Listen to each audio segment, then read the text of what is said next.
السلام عليكم ورحمة الله وبركاته. النهاردة هنعمل حلو بثلاث طبقات، سهل ولذيذ وينفع للصيف كتير. الصيف بيحب الحلويات البارده اللي زي ديت. اتمنى بقى تعملوا لايك وشير وسبسكرايب للفيديو لقناة على اليوتيوب وتفعلوا جرس التنبيه عشان يوصل لكم اشعار بكل جديد. ثلاث طبقات متجانسين وشكلهم جميل. وحصل معايا مشكلة كده للطبقة الأخرانية، هنقولها في آخر الفيديو. بس يعني طلع شكلها مش وحش، وطلع طعمها برضو لذيذ.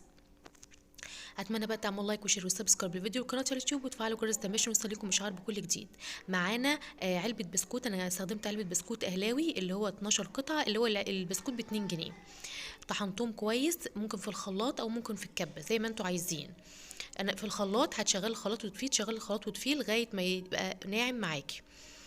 هنحط بقى هنا في الكبه البسكوت بقى اللي احنا طحناه، وهنحط عليه حوالي تلت كوباية زبدة. ممكن تكون زبدة بلدي هيكون أحسن والطعم أحلى.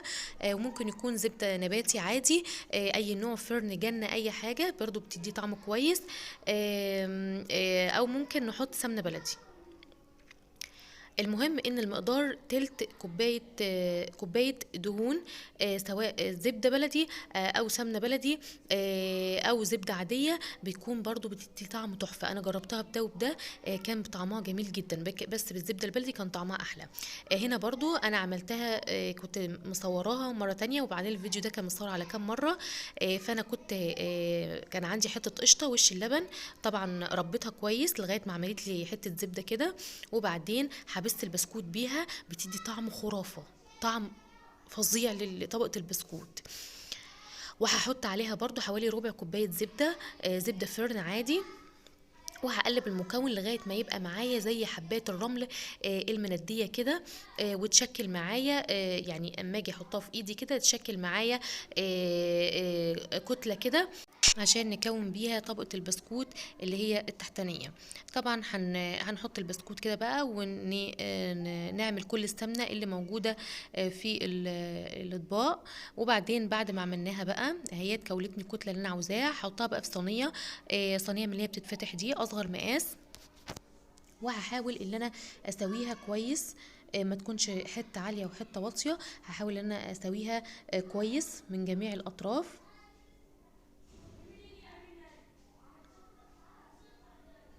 زي ما انتوا شايفين كده. كده الطبقه التحتانيه اتساوت اهيت وبقت كويسه. هنا بقى احضر طبقه الكريم شانتيه، وزي ما قلت لكم انا مش هعمله النهارده بالفراوله، علشان انا ده كنت مصوراه من فتره طويله، بس كان في حته ما اتصورتش، فاضطريت ان انا اصورها تاني. هنا معانا كوبايه كريم شانتيه، ونص كوبايه لبن على ميه متلجين، وعندي نص كوبايه سكر.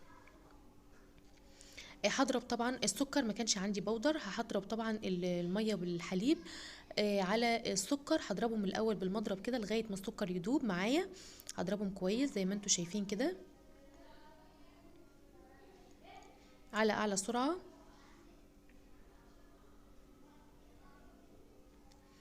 وبعدين احط حوالي كوبايه او كوبايه الا ربع كريم شانتيه. وطبعا الكريم شانتيه بتفضلي ان انت تحطي الميه واحده بواحده، بس هنا المقادير ديت مظبوطه، المقادير بالنسبه للمكونات دي مظبوطه. كوبايه كريم شانتيه او كوبايه الا ربع كريم شانتيه، وعليهم نص كوبايه سكر، وحوالي تلت كوبايه لبن على ميه متلجه، او نص كوبايه. هنا هضرب الكريم شانتيه لغايه ما يتقل معايا. وطبعا زي ما انتوا شايفين لازم تكون طبقة الكريم شانتيه سميكة وتقيلة، عشان لو كانت خفيفة هتوقع الجيلي تحت ومش هتظبط الطبقة الفوقانية، وهتسيح مع الطبقة الفوقانية بتاعت الجيلي اما تيجوا تحطوها. لازم تكون زي ما انتوا شايفين كده قوامها تقيل. بتختبروها ازاي؟ بتعملوها كده بتلاقيها بتطلع منقار معاكم زي ما انتم شايفين. الكريم شانتيه اهوت هنحطه بقى، حطينا طبقه البسكوت دي في التلاجة لغايه ما خلصنا الكريم شانتيه، وبعدين طلعناها من التلاجة. هنحط عليها طبقه الكريم شانتيه بتاعتنا ونوزعها كويس، ونسويها في كل الصينيه بتاعتنا. بحيث ان تكون الطبقات بتاعتنا متساويه.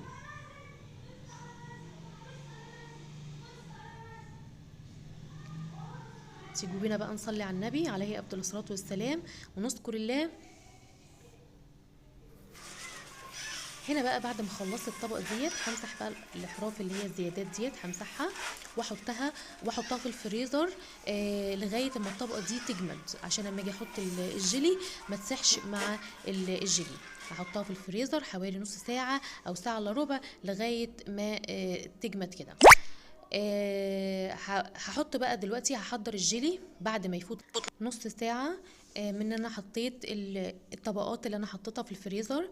هحضر الجيلي بقى، عندي 2 باكت جيلي، هحط عليهم كوبايتين 2 مية سخنة او مية سخنة اللي هي بتغلي، وهحط عليهم مقدار كوباية كمان مية ساقعة. يعني المفروض ان الباكت الجيلي بياخد كوبايه ميه سخنه وكوبايه ميه ساقعه، بس انا هقلل المقدار عشان تكون الطبقه ديت مركزه وسميكه وتتقل معايا بسرعه. فهحاول ان انا اقلل كوبايه من المقدار المكتوب على العبوه. يعني الباكت لوحده بياخد كوبايتين ميه، واحده سخنه والتانيه ساقعه، لا انا هحط كوبايتين 2 سخنين وكوبايه واحده بس هي اللي ساقعه. يعني الاتنين باكت هياخدوا معايا بمقدار 3 كوبايات مش 4 كوبايات.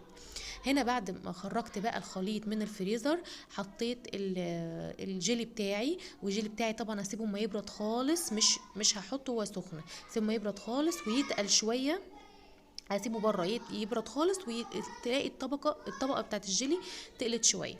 فهنحطها بقى، اطلع الطبقات من الفريزر وبعدين ابدا ان انا ازقيها بالجيلي. دي طبعا انا كنت عاملاها مره قبل كده. طبعا الطبقات كلها متساويه زي ما انتم شايفين كده، الطبقات طبقه الجيلي وطبقه الكريم شانتيه وطبقه البسكوت. بس اللي حصل معايا ان الصينيه بتاعتي وسعت، يعني حتى لو هي مقفوله بتسرب الجيلي تحت، فانا حطيت الجيلي الصينيه بتاعتي حطيتها في صينيه تانية اكبر شويه، والجيلي كله وقع في الصينيه الاكبر منها. فبدات ان انا اخده، الصينيه طبعا كانت نظيفه، وبدات ان انا اخده واحطه على الوش، وطبعا اداني برده شكل جميل. اتمنى بقى تعملوا لايك وشير وسبسكرايب للفيديو والقناه على اليوتيوب. السلام.